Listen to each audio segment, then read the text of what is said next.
and welcome to TUTV. I'm Sara Moore. And I'm Joe McCurdy. Sara, we've got a lot of exciting stuff to talk about today. We do. I mean, we had a good slate of sports. I know we have a little bit of entertainment, and there's always news. So I'm excited.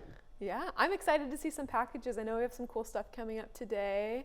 I made a package interviewing one of our art faculty that I'm excited to be showing, and I know that we have some other cool stuff that I'm excited to see. So I guess we'll all get to watch it together. So all right. Exciting. We'll be right back. Hello, my name is Sara, and I'm here today to tell you about all the events on campus that you might want to check out this week. On Wednesday, make sure to come to the career fair and discover opportunities for full-time or part-time jobs, internships, and grad school programs. This event is from noon to 4 p.m. in the Reynolds Center. From noon till 1, the Little Blue House has free vegetarian lunch.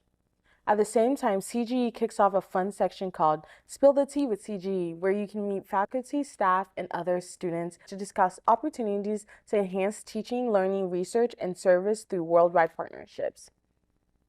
On Thursday, swing by Wesley Foundation Center to grab a free lunch from noon to 1 p.m. Also at noon to 1 p.m., the Global Leadership Program has a workshop meeting in the McFarland Library in room M280 Learning Studio. At 7 p.m., join us in welcoming literary critic John Guillory, author of Professing Criticism and On Close Reading. He will look at Pierre Bourdieu's Form of Capitalism and F. Scott Fitzgerald's The Great Gatsby. That's all I have for you today. I hope you find something fun for you to do this week. Have a good day.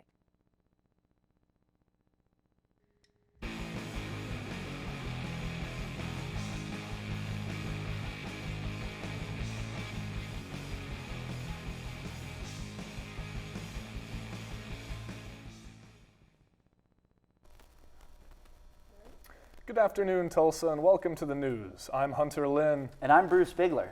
Today we have some exciting stories lined up for y'all, so let's go ahead and dive right in. The Downtown Tulsa Partnership, a local advocacy group, has revealed a roadmap for a $28 million investment into Tulsa's downtown. The roadmap includes plans to make downtown more walkable, to increase housing density, provide better street lighting, and demolish the highway loop, which separates downtown from surrounding neighborhoods. Elliot Nelson, chairman of the board of Downtown Tulsa Partnership, hopes the plan will be used for inspiration for future investments. The plan is focused on improving Tulsa's quality of life, which Nelson hopes will keep young people in the city, catalyzing further growth. Quote, "If we don't continue to look at the catalytic things and do them every 5 or 10 years, we're going to lose momentum," end quote, Nelson told News on 6. Quote, "Tulsa is really robust in its offerings. It has a lot of really happy residents, and I think that's a thing that I would like to see us continue to move forward," end quote. Ukraine made 2 significant strikes against Russia last week. Last Wednesday, a Russian munitions depot exploded following a Ukrainian drone attack in the town of Toropets, nearly 300 miles north of the Russia-Ukraine border. The blast registered as a magnitude 3 earthquake in Norway and caused multiple fires around the storage facility, which contained missiles and artillery ammunition. On Saturday, 2,000 tons of ammunition exploded at a depot in Tikhoretsk in the Russian region of Krasnodar. The stockpile, located some 200 miles southeast of the Ukrainian border, had been one of Russia's largest until a drone attack similar to the one on Toropets sent it up in flames, igniting a fireball so large that some local residents feared a nuclear explosion had occurred. With the US and UK reluctant to allow Ukraine to use their weapons inside Russian territory, Ukraine has ramped up development of its own airborne weapons. According to Forbes, quote, "It's increasingly evident, though not yet confirmed, that the Ukrainians are using their latest explosive unmanned aerial vehicle, the jet-propelled Palianitsia missile drone, for these devastating raids." 17 months into the Sudanese civil war, tens of thousands have been killed and an estimated 10 million people have been displaced as the Sudanese government battles the paramilitary Rapid Support Forces for control of the world's 15th largest country. The city of al-Fashir, or El Fashir, the capital of the region of North Darfur, has been under a brutal siege since May, but now faces a renewed, large-scale assault that threatens to displace thousands of civilians. Al-Fashir is the last Sudanese government-controlled city in the region of Darfur in the west of Sudan. Darfur has seen some of the worst atrocities of the war, including the ongoing organized killing of the members of the Masalit ethnic group by the RSF, described as a genocide by outside observers. Antonio Guterres, United Nations Secretary General, is reportedly gravely alarmed by news of the attack on al-Fashir and has requested an end to the siege. Peace talks held in Switzerland last month failed to produce results as the Sudanese army did not send representatives. Over 25 million Sudanese are suffering from acute food insecurity, defined by the World Food Program as, quote, when a person's inability to consume adequate food puts their lives or livelihoods in immediate danger. In other news, early on Sunday, a mass shooting in Birmingham, Alabama, left at least 4 people killed and 18 more injured. According to Al.com, Birmingham Police Chief Scott Thurmond suggested the shooting was part of a murder for hire, and the intended target was among those killed. Police are offering a $5,000 reward for information on the shooters. Also on Sunday, the United Nations endorsed the so-called Pact for the Future, an agreement whose proponents hope can rejuvenate the world's increasingly strained multilateral system. The pact was adopted without a vote at the start of the UN's 2-day Summit of the Future, which seeks to address issues ranging from escalating wars to rapid technological advancements. Hunter, it sure has been a busy week. A lot of different tragic events going on. What do you make of all these different things?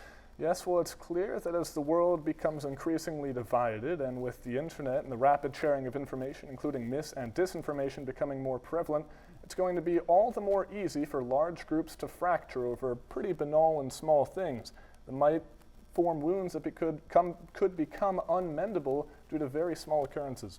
Yeah. So true. I think we're seeing that especially here in America as the election comes up. People are becoming increasingly divided over that, over issues of Palestine and Israel, and all sorts of different areas. Do you see that coming to an end anytime soon, any of that division? Well, I'm not sure whether that will come to an end. I can offer this message. The issues that divide us are larger than ourselves, and when we are meeting with other people, we should try to focus on the person, not whatever large or grandiose ideas they might happen to endorse or represent. What's more important is that we focus on being a community and coming together as friends. So true. Thank you, Hunter, and that's all for this week's news. Last Tuesday, the fall 2024 session of the Student Senate of the Student Government Association of the University of Tulsa officially opened with the swearing in of several new senators. Alongside this event came the presentation of a new constitution, authored over the course of 2 years and spearheaded during this summer's Senate session. And the document promises significant changes to the way SGA operates and the way it interacts with students. Tonight I spoke with Internal Affairs Committee Chair Chase Cohn and Vice Chair Beckham Schell regarding the Constitution and their plans for IAC and the SGA in the future. So for me, what I discovered was towards the end of Senate, especially last year, we were just running in circles with some of the rules and stuff, and it felt like SGA and our current position on outreach and trying to really get involved with the student body and fulfill their concerns, the current rules just really weren't allowing that as much as we would have wanted. And so that was the big idea going to the Constitution. We really want to continue to put the student body first because that's what SGA's purpose is at the end of the day. When it was written 20 years ago, right? Some of the things that were in there weren't technologically accurate, so some things were just updated that way. Interesting. Now, the new document is a couple of pages shorter than the previous. So where in the previous document did you find the space to kind of pare down what was written and make the new document more concise?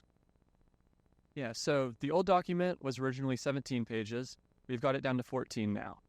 And some people seemed a little alarmed with that at first, but since 2000, we've created a lot more governing docs, such as guidelines for our different committees and cabinets and stuff, that are, frankly, a lot easier to edit than the full SGA Constitution.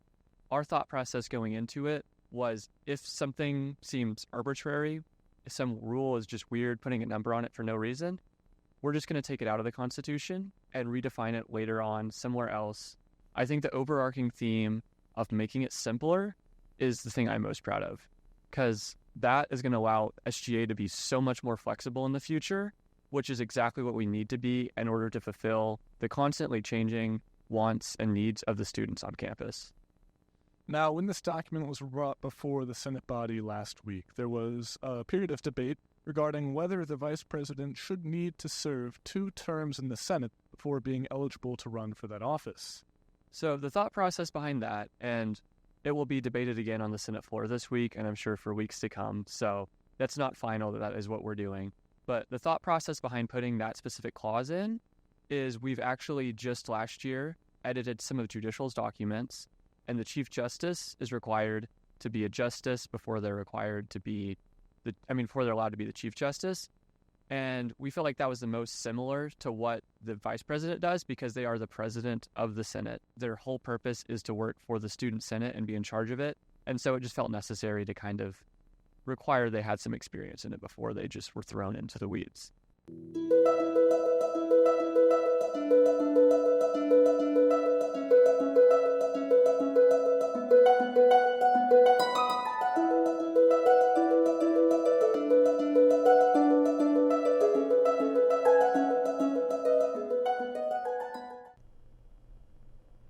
Hi, today I'm here with Jaydin Fording. Jaydin, would you tell us a little bit about the TU Theater Union? Yes, so I'm the vice president and co-founder of TU Theater Union. We are about a year-old organization on campus that I started with our president, Alex Dupree. We met about the beginning of the school year last year when we were both freshmen. And both of us had a large interest in theater. At the time, we were both music majors as well, although he has changed his major now. And we were both, kind of upset or disappointed about how TU no longer has a theater program. And so we decided, if you want something done, you got to do it. And so we created this club, and we've been steadily growing since. So I know that this semester you guys are putting on a full production, a whole play, and I would love to hear about that. I'm so impressed that you guys have only been around for a year and that you're already putting on it. Like, that is so exciting. So I'd love to hear some more about it. Yeah, so it was the idea of a former TU faculty member in the Honors College for us to put on a Greek tragedy. So we're doing Euripides Medea, and so that was Chiara Palazzolo who gave us that idea. And gave us the idea to pursue a partnership with the Honors College. And so through our partnership with them, they are funding us putting on a full-scale production of Euripides Medea, which I'm directing with advisement from Dr. Dan Walden. Exciting. So something that I'm kind of intrigued by is that for this play, of course, you need actors to be in it and a director, but you also need, people to do costuming and all of the tech involved. Mm-hmm. And so I'm just kind of wondering, how are you guys handling that? How did you get people to be involved, or how are you going to? Because it's the beginning of the semester. I'm sure those things are going to keep happening. But how are you getting people involved with that? Yeah, so we mainly got people involved partially through word of mouth. We're very fortunate to have a very strong exec team, and we know a lot of people. And then we also had a table at the activities fair this semester, and so we had two forms, one to sign up to audition to be in the show, and then the other for anyone interested in being involved in crew, so set design, lighting, sound potentially, all of that kind of stuff, run crew, anything that we might need. And so we started rehearsals last week, and we had auditions the week before, so now we are working with our set designers and lighting designers, reaching out, contacting them, and getting all of that worked out. We have a connection with the art department as well through Ava Boswell. That's awesome. So how can students continue to be involved? Would there still be possibility for people to be involved with the show this semester? And then also just what kind of events you have going on, and maybe what will be happening in the spring? Yeah, so we're always looking for any sort of help that we can get. So we especially need people to be ushers and stuff like that. In terms of events that we have coming up, we're planning on doing a Halloween event in October involving, all sorts of Halloween makeup and stuff like that. So it'll be partially kind of a tutorial on how to use things, as well as a place you can go and get things like fake blood and stuff like that, all that fun stuff. And then in the spring, we are planning to do a cabaret style performance similar to what we did last spring, if you were there. And so we'll have students singing songs from musical theater, live accompanied But this year we're changing it, making it a little bit different, and we're having a miscast theme. So traditionally, that means men sing female roles and vice versa. We're looking to have a slightly more expanded view as that has been progressing, and so the general theme is roles that you typically would not ever be cast as. Oh, I love that. Oh my gosh, I'm gonna definitely have to hopefully have time to audition for that. That would be so much fun. That would be great. I would really love to get back involved with theater on campus. And then our hope, if we're very, very lucky, would be to stage our first full-length musical in spring 2026. Wow, I love that you guys are so forward-looking and so excited to get stuff done. Thank you, Sarah. Of course, where should people be looking for news of upcoming events and ways to get involved? Like, how should we be keeping track of that? Well, we have an Instagram, which is at TU Theater Union, theater with an R-E. As it important. should be. Yes. And then we also have a GroupMe, and so if you go to our Instagram, we don't have our QR code just fully displayed due to potential scammers, but if you DM that account, you can typically get in the GroupMe pretty easy. Great. Well, thank you so much for meeting with me today, Jane. Thank you, It was Sarah. great to have you. It's great being here.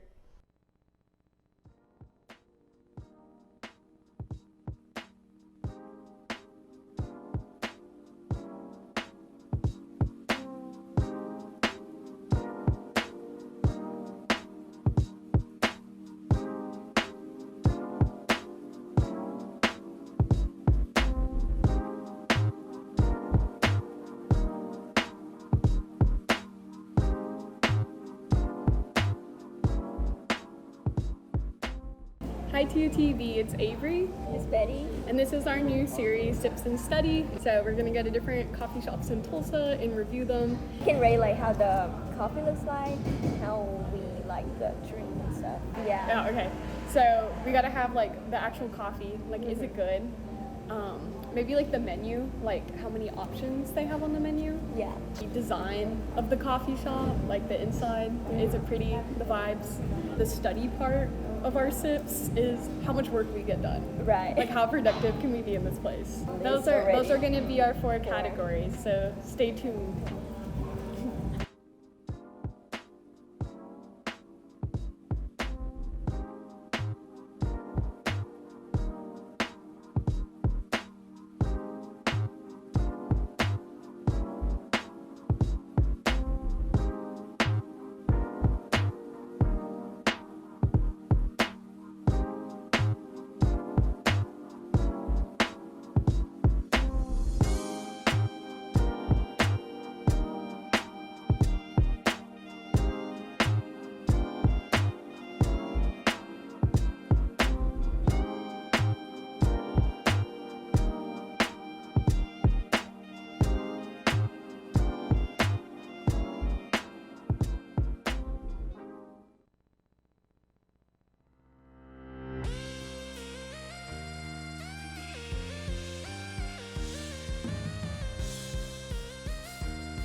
Say welcome back. Welcome back to the desk. I'm Bruce Bigler. And I'm Hunter Lynn, and we're bringing you some exciting sports news from around the world of Tulsa sports. Let's get right into it. Tulsa football got back on track with a win over Louisiana Tech on Saturday, but it was not an easy win by any extent. In the first half, Tulsa got on the board first thanks to a 30-yard touchdown run from running back Anthony Watkins, the longest run of the game. Other than the Watkins touchdown, Tulsa didn't do much on the offensive side of the ball, punting 5 times in the first half. Tulsa's defense kept the Golden Hurricane in the game, picking up 2 turnovers in the first half. Tulsa's offensive struggles continued in the second half, with the first 3 drives combining for a total of 20 yards and 1 first down. Late in the fourth, Tech took a lead of 20-17 with 3 minutes remaining. Tulsa forced overtime with a 45-yard field goal with 32 seconds remaining. In overtime, Tulsa's Miles Jackson and Owen Ostrowski combined for a quarterback sack and fumble recovery on the second play, which Ostrowski returned for a touchdown that was later called back. Tulsa secured the win with another Seth Morgan field goal from 32 yards out, winning 23-20 in overtime. Tulsa will begin conference play against North Texas next Saturday. Tulsa men's soccer lost their home conference opener on Friday against Memphis, their first home loss of the season. In the first 10 minutes of the match, Tulsa conceded 2 goals, one from a throw-in and another off a corner kick. Down 2-0, Tulsa was able to cut the lead in half late in the first half thanks to a goal from forward Camilo Vargas, his second goal of the season. In the second half, Tulsa shut down Memphis, with goalkeeper Alex Lopez totaling 5 saves, combining for 7 on the night. Tulsa had opportunities to tie the game up with 5 shots on goal in the second half, but could not come up with the equalizer. Tulsa now sits at 1 win, 5 losses, and 1 tie, with a pair of road games against Kansas City and Florida International coming up this week. After the scheduled Thursday night home conference opener against North Texas was postponed due to weather, Tulsa was hoping to get back in the win column after 3 straight losses.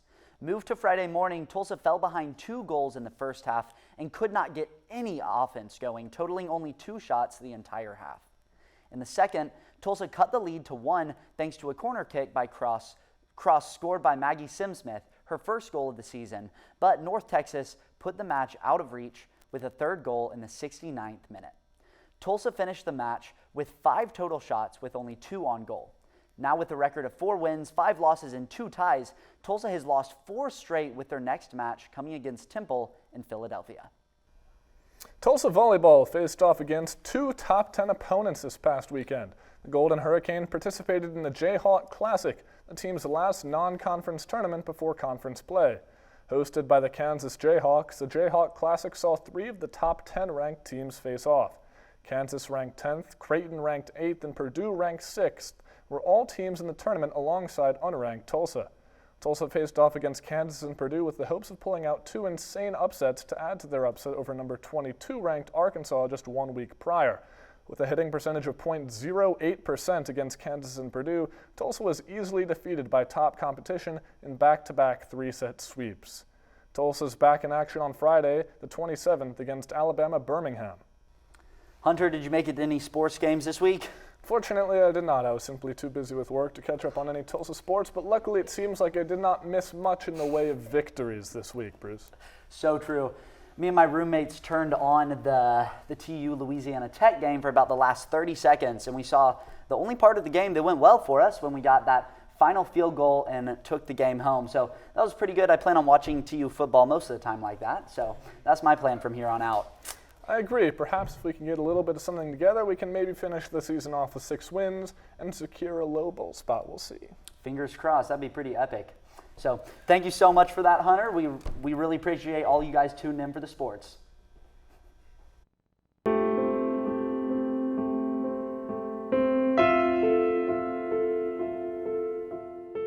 Hey TUTV, how's it going? My name is Jason Rafferty. I'm Applied Assistant Professor of Art here in the School of Art at the University of Tulsa. I teach painting classes, drawing, collage, senior seminar, design foundations, a little bit of this and that. We got a mural class going on this semester. It's super cool. So I'm here to talk about some recent work that I have in our current faculty exhibit at the Alexander Hogue Gallery in Phillips Hall. So you guys should definitely come and check it out. We're right by the library. All kinds of great work by our art faculty here. So this is a collage that I did pretty recently. It's called Hologram Cosmos. And it's part of this series where I'm kind of exploring experimental narrative art about sustainability and sustainable energy through just like kind of whimsical mixed media paintings, drawings, and collages and sculptures. And so in this piece, the panel surface is actually made from 100% recycled plastic. So like old shampoo bottles and water bottles. And it's kind of fun. You can even see little remnants of like labels and stuff in there. So I found a company that fabricates those things and got some, and then on top of it have collaged a bunch of different mixed media artworks. So there's oil painting, there's printmaking, like monotype prints, there's ink drawing, kind of got a bamboo pen out and did some ink brush drawing and stuff. and hologram paper, iridescent paper and stuff. Everything's handmade though. I love digital art too. Everything on this is handmade, but it kind of looks digital, so it's kind of weird. And it was really kind of fun and different to work on these surfaces. They were very heavy. The panels are like concrete heavy, and so I had to like figure out how to like get them on the wall and like attach them with like construction level adhesive and crazy stuff. So always problem solving in the studio. That's what we do.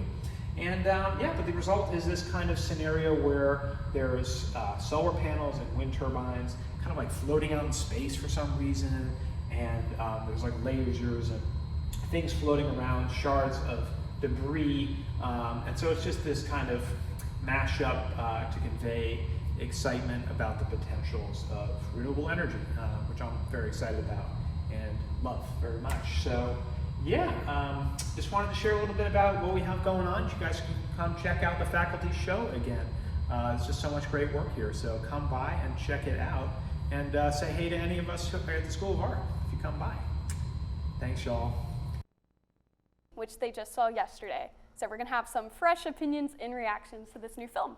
So guys, just right off the bat, I kind of want to know, leaving the theater, what was your initial impressions of the film? It did a lot of things that I was like almost expecting, but there was a lot of stuff that I wasn't expecting. Some of it worked, some of it I think didn't work, but it was an entertaining watch in the theater nonetheless. All right, what about you, Betty? There's just some part that make me a little bit uncomfortable, like gross part, because I was eating. It's just that, not just because of the content, but overall, I have never watched the original version before. Okay. Yes. So it was fun, to watch about this one, because I heard a lot about Beetlejuice. So Jenna Ortega is kind of new, to this Beetlejuice world. So how did she kind of fit into the movie? So I know she's supposed to be the daughter of Lydia, is my understanding. I think her and Winona Ryder were great together. I was a little disappointed with how they chose to utilize her and their relationship in the story. Did you have a similar opinion? I feel the same. It's just so many subplots, and they don't cultivate deeper into it, so I just feel it's there. It's not solved yet. It's just the main plot solved, so it's not really satisfying. I think probably the only one that got a truly satisfying complete ending was the story between Winona Ryder and Jenna Ortega. So I think another question I have is just relative to other movies that have come out this year that you guys have seen, how does this one compare? If talking about how it stand out to me, this movie do not do it well, because I just watched it literally on Tuesday, and now I forgot most of the part. So I just remember the main thing that happening. It's just not really memorable. For just my final question, I just want to know, would you see this movie again? Do you recommend people go see it? Don't know that I would see it again personally, but if you haven't seen it, definitely see it, and try to do so while it's in theaters, because it is worth the theater experience. I feel it's fine. It's just not that memorable, but it's not wasting money. So I think we heard it. Watch the original, maybe watch the sequel. But this is our take today on Beetlejuice, now in theaters.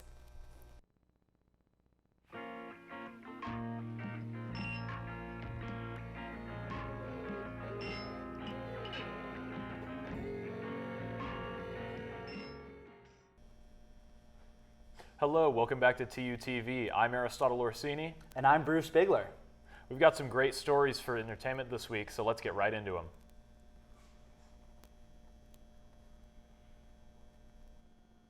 Rapper Sean Diddy Combs was arrested and charged with sex trafficking, racketeering, conspiracy, and transportation for prostitution last Tuesday, according to CBS News.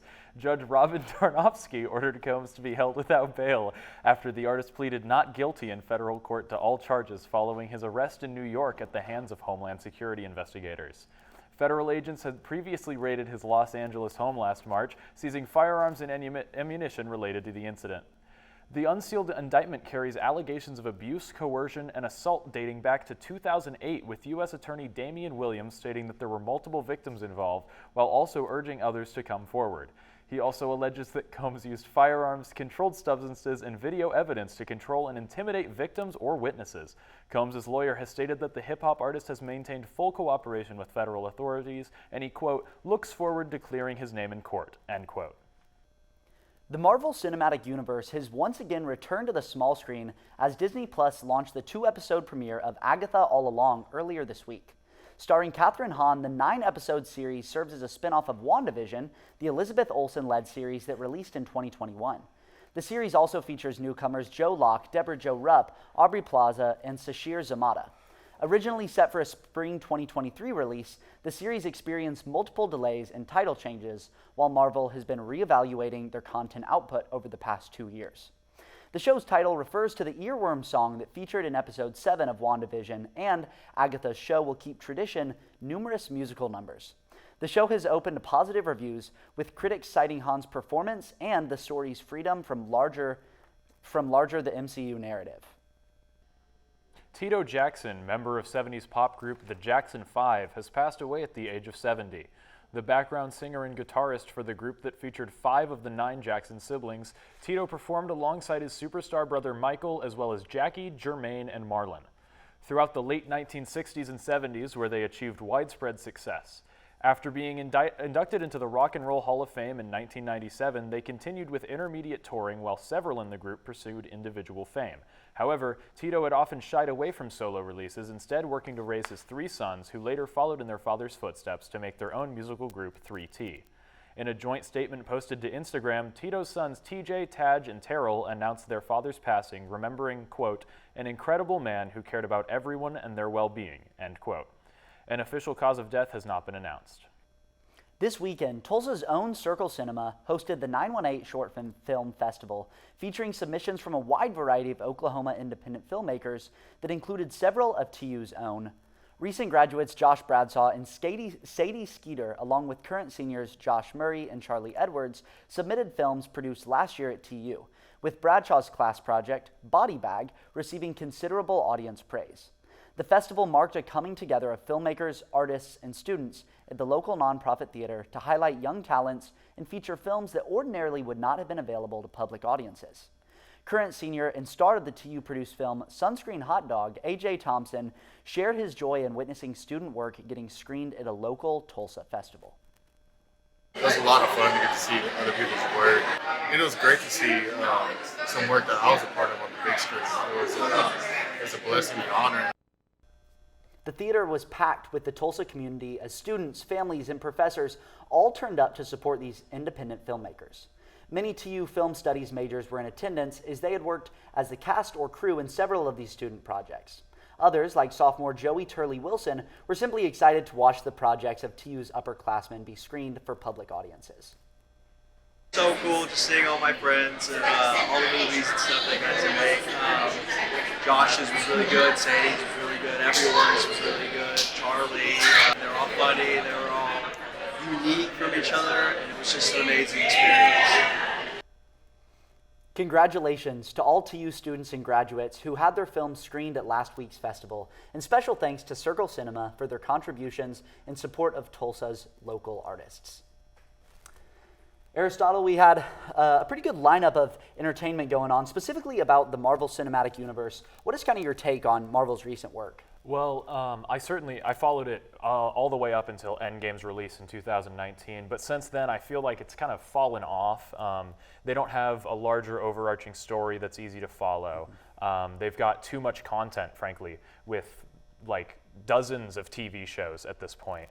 Just so much content that it's overwhelming for anyone to even try to follow what's happening.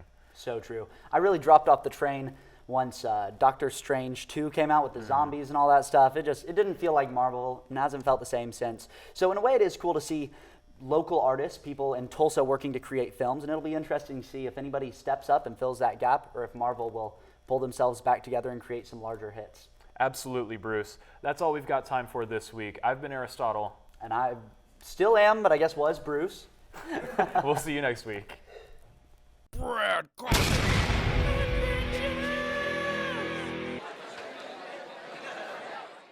So, Gus, what kind of ingredients are we working with here?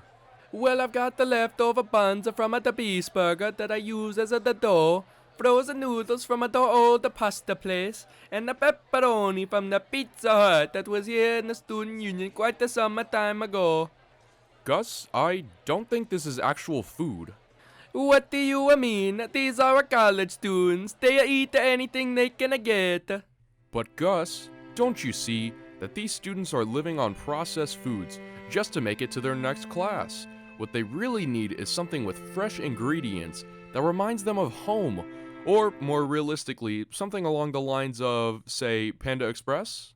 You are right, Brother Carson. If my business is gonna thrive, I got to start thinking out of the box. Check it out, I opened up my own Panda Express. So this week's Brad Carson Adventures brings up a great question, is like, what other, chains, restaurants would we want in the student union? I personally, for anyone that knows it, Sweet Green is the Chipotle of salad places. You are getting booed from the booth. Why am I getting? Sweet Green is so delicious. You got 3 thumbs up. You're getting some extra hand signals. Okay, well then, what's people are not agreeing with you. What's your take? My pitch has always been that we need a Pie 5. Pie 5 is a mostly defunct chain now. COVID killed it, but it was personal pizzas, and they were super fast, and they were delicious, and you could put, it was like the Subway of pizza. So in terms of health, okay, we're gonna choose pizza over salad. I wish Tossed was still here. I think that TU really took a turn for the worse when they got rid of Tossed. I will agree. I miss a delicious salad. I also think the new Soul restaurant line with the burgers is so silly. You have to write your order down on a piece of paper and hand it to the cashier, and it's just like I don't want to get food unless I know what's going on it. Joe doesn't like writing. Something about media English studies majors and English minors. They aren't literate. They don't know how to write. That's like the only thing I'm good at, being literate. That's what they all say. Alrighty, well that's all we have time for today. I think that I'm Sara Moore. I'm Joe McCurdy. Maybe. We'll see you next time. I think. Possibly. Perchance. Who knows? Not me.